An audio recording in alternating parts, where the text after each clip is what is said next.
ओमज्ञानतिमिरन्धस्य ज्ञानाञ्जनशलाखया चक्षुरुन्मिलितं येन तस्मै श्रीगुरुवे नमः। नमो ॐ विष्णुपादाय कृष्णप्रेष्ठाय भूतले श्रीमते भक्तिवेदान्तस्वामिन् इति नामिने।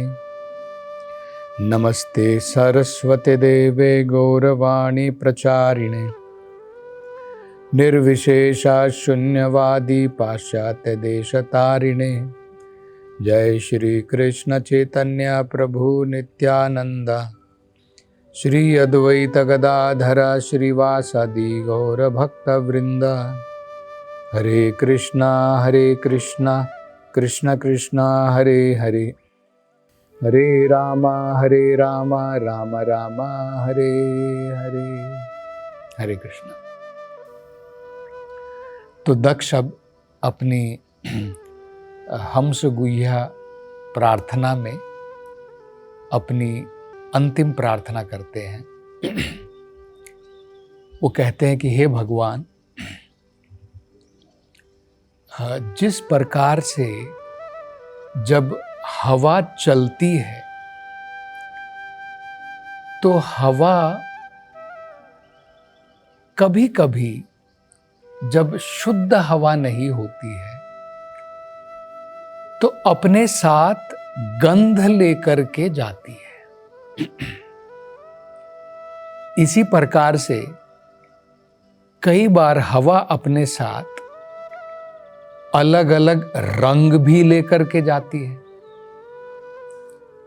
जैसे मान लीजिए कहीं पर गंदगी पड़ी हुई है और वहां से हवा चल रही है तो हवा अपने साथ वो दुर्गंध भी लेकर के जाती है। कई बार हम देखते हैं हवा के कारण मट्टी उड़ती है, हवा में मिल जाती है और हवा ऐसी लगती है मानो उसमें धूल है, गंदगी है। तो कहते हैं हे भगवान, ठीक इसी प्रकार जो आपके शुद्ध भक्त हैं वो तो आपके आदि रूप की उपासना करते हैं, जिसमें कोई भी इस प्रकार के भौतिक गुण नहीं है। जैसे हवा में गंध नहीं है और वो बदबू नहीं है, और ना ही हवा में वो मट्टी का रंग है। लेकिन जब हवा मट्टी के संग में आती है और इसी प्रकार जब हवा गंदी जगह से जाती है तो ऐसा प्रतीत होता है मानो हवा में दुर्गंध है, हवा में ये रंग आ गया है।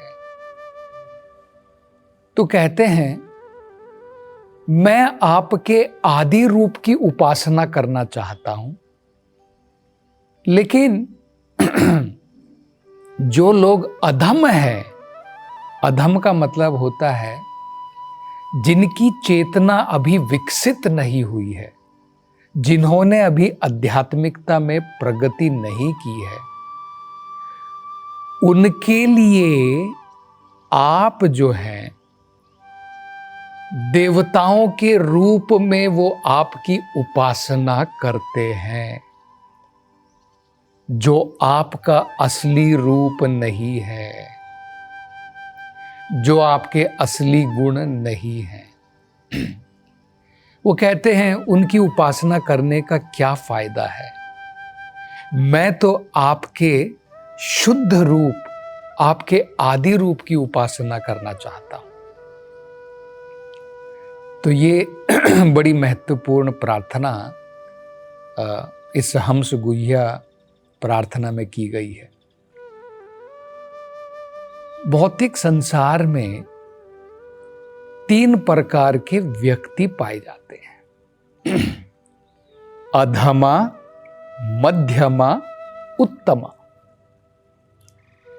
अधमा का मतलब होता है जो सबसे नीचे स्तर पर है, जिनकी चेतना अभी विकसित नहीं हुई है, भौतिकतावाद में डूबे हुए हैं ये लोग, इनको अधम कहते हैं। इनसे जो थोड़े ऊपर हैं, जिन्होंने प्रगति की है आध्यात्मिक जीवन में, लेकिन अभी तक पूर्ण रूप से अपने जीवन की सफलता प्राप्त नहीं की है, उन्हें कहते हैं मध्यमा, मिडल, लोअर, मिडल, अपर, अधमा, मध्यमा, उत्तमा। और उत्तम वो होते हैं जिनकी चेतना पूर्ण रूप से विकसित हो चुकी है।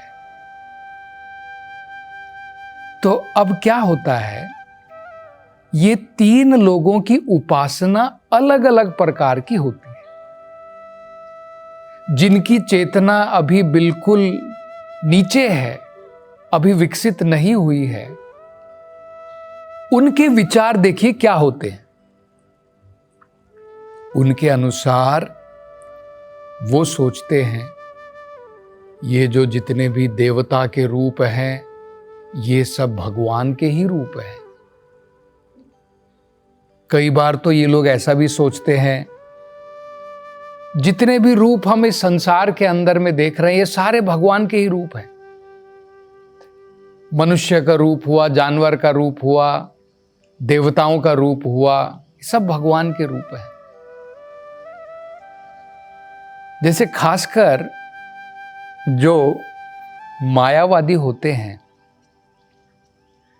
उनके अनुसार क्या है कि भाई भगवान तो अंत में निराकार है, उसका कोई आकार नहीं, कोई रूप नहीं है। वो सोचते हैं कि अंत में भगवान निर्गुण है, उसके अंदर में कोई गुण नहीं है।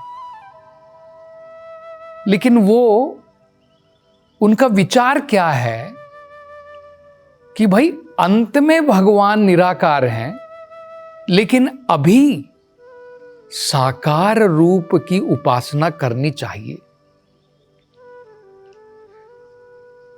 धीरे धीरे साकार रूप की कोई सा भी रूप तुम अपने मन में कल्पना कर लो, उस रूप के ऊपर ध्यान लगाओ। चाहे तुम ये सोच लो कि काली का रूप ही भगवान का रूप है, गणपति का रूप ही भगवान का रूप है, सूर्य का रूप ही भगवान का रूप है। इनको कहते हैं पंचो उपासक। मतलब उनके अनुसार क्या है कि तुम किसी भी रूप की कल्पना कर लो, पर 5 प्रकार के रूप बढ़िया हैं कल्पना करने के लिए। एक वो कहते हैं सूर्य का रूप, सूर्य देव। दूसरा वो कहते हैं दुर्गा। तीसरा वो कहते हैं ब्रह्मा। चौथा वो कहते हैं शिवजी। और 5वां वो कहते हैं गणपति। इसलिए इनको कई बार पंचो उपासक भी कहा जाता है।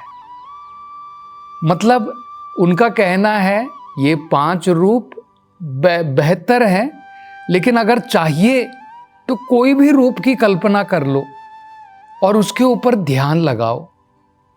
ध्यान लगाने के बाद में जब तुम्हारी चेतना विकसित हो जाएगी तो तुम साकार से निराकार की तरफ जाओगे। तब तुम ये सोचोगे कि भाई, तब तुम्हें ये पता लगेगा कि भगवान का तो कोई रूप नहीं है, भगवान का कोई गुण नहीं है, वो निराकार है, वो निर्गुण है, निर्विशेष है। तो ये अधम लोग हैं, ये आध्यात्मिकता के बिल्कुल नीचे स्तर पर लोग हैं जो ऐसा सोचते हैं। इसलिए तो हम लोग देखते हैं कि ये मायावादी ये कई बार ऐसा भी कहते हैं कि भाई तुम मंदिर में जाकर के नारायण की उपासना क्यों करते हो? मंदिरों में जाकर के नारायण की उपासना क्यों करते हो? क्या तुम्हें दिखाई नहीं देता इतने सारे दरिद्र नारायण गलियों में घूम रहे हैं, इतने सारे दरिद्र नारायण, मतलब गरीब नारायण, मतलब जो गरीब लोग हैं वो कह रहे हैं कि वो नारायण है। तो इनके अनुसार क्या है, कोई भी व्यक्ति का रूप जो है नारायण का रूप है, ये अधम कहलाते हैं। इनसे जो थोड़े ऊपर होते हैं उनको कहते हैं मध्यमा। अब मध्यमा जो है, इनको ये ज्ञात है, इनको ये ज्ञान आ जाता है कि हम सब आम जीव हैं, ऑर्डिनरी जीव हैं। भगवान जो है हमसे अलग है। ऐसा नहीं कि दरिद्र नारायण कोई भी हम व्यक्ति देखते हैं और कह सकते हैं कि ये भी नारायण का रूप है, ये भी नारायण का रूप है। अब इनको थोड़ा ज्ञान आ गया है कि आत्मा और परमात्मा में अंतर है। हम सब जितने भी जीव देख रहे हैं वो भगवान का ही अंश है, लेकिन भगवान नहीं है, भगवान का छोटा अंश है। उसमें भगवान के गुण जरूर हैं क्योंकि भगवान का ही अंश है, लेकिन वो पूर्ण भगवान नहीं है। तो ये हमें समझना है। तो जो मध्यमा होता है उसको ये ज्ञान आ जाता है कि आम जीवों में और भगवान में अंतर है, लेकिन वो भगवान कौन है उसको अभी ये ज्ञान नहीं है। उसको ये पता है आम जीवों से ऊपर कोई शक्ति है, वो अलग है, लेकिन वो शक्ति क्या है, उसका रूप क्या है, उसका नाम क्या है, उसके गुण क्या है, उसे अभी वो ज्ञान नहीं। तो इस प्रकार के व्यक्ति को कहते हैं मध्यमा। और उत्तमा वो व्यक्ति है जिसे भगवान का साक्षात्कार है, कि भगवान का नाम ये है, भगवान का रूप ये है, उसे कहते हैं उत्तमा। तो ये वेदों के अंदर में, भगवत गीता में, भागवतम में स्पष्ट रूप से बताया गया है। जैसे उदाहरण के तौर पर ब्रह्म संहिता में कहा है, गोविंदम आदि पुरुषम तम अहम भजामि। ब्रह्मा जी प्रार्थना कर रहे हैं कि सभी प्रकार के रूप जो हम लोग देखते हैं, देवताओं के रूप है, मनुष्य के रूप है, जानवरों के रूप है, ये सब आदि रूप नहीं है। गोविंदम आदि पुरुषम, जो आदि पुरुष हैं वो गोविंद हैं। और उनका रूप क्या है वो ब्रह्म संहिता में वो भी बताया है। वेणुम क्वनंतम अरविंद दलायताक्षम बरहावतम समसितम बुध सुंदरांगम कंदर्प कोटि कमनीय विशेष शोभम गोविंदमादि पुरुषम तमहम भजामि। ब्रह्मा जी कह रहे हैं भगवान का रूप कैसा है। वो कहते हैं वेणुम, भगवान ने अपने हाथों में बांसुरी ली हुई है, वेणु। अरविंद दलायताक्षाम, भगवान की आंखें कमल के बराबर है। बरहावतम, भगवान ने अपने सर के ऊपर मोर का पंख धारण किया हुआ है। बुध सुंदरांगम, भगवान का हर एक अंग अत्यंत सुंदर है। कंदर्प कोटि कमनीय विशेष शोभम, अगर करोड़ों कामदेव भी एक साथ में आ जाएं, वो भी भगवान की सुंदरता के सामने फीके पड़ जाएंगे। ऐसे गोविंद भगवान की मैं उपासना करता हूं। आगे वो भी कहते हैं यम श्याम सुंदरम अचिंत्य गुण स्वरूपम, भगवान का वर्ण कैसा है, श्याम सुंदर है। मतलब जो भक्त उत्तम स्तर पर पहुंच चुका है उसे पता है कि भगवान का नाम क्या है, भगवान का रूप क्या है।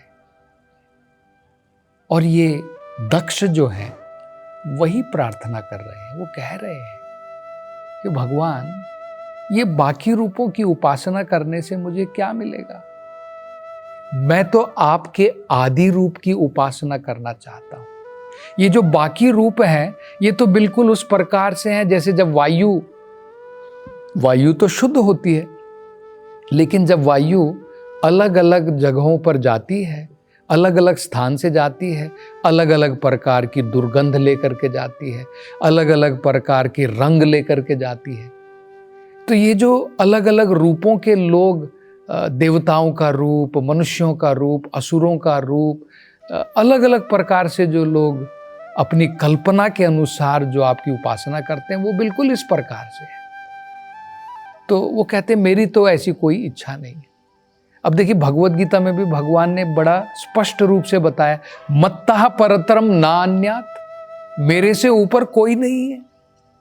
अहम आदिर ही देवानाम, जितने भी देवता हैं उन सबका आदि मैं हूं। सर्व कारणा कारणम, सभी के कारण भगवान है। वासुदेवम सर्वमिति स महात्मा सुदुर्लभा, वासुदेव ही, भगवान ही सब कुछ है। तो ये समझना इतना आसान नहीं है। इसलिए यहां पर हम देख रहे हैं दक्ष जी जो हैं ये प्रार्थना कर रहे हैं। तो अब भगवान जो हैं दक्ष की प्रार्थना से प्रसन्न होते हैं। उसकी चर्चा हम अगली कथा में करेंगे। हरे कृष्णा।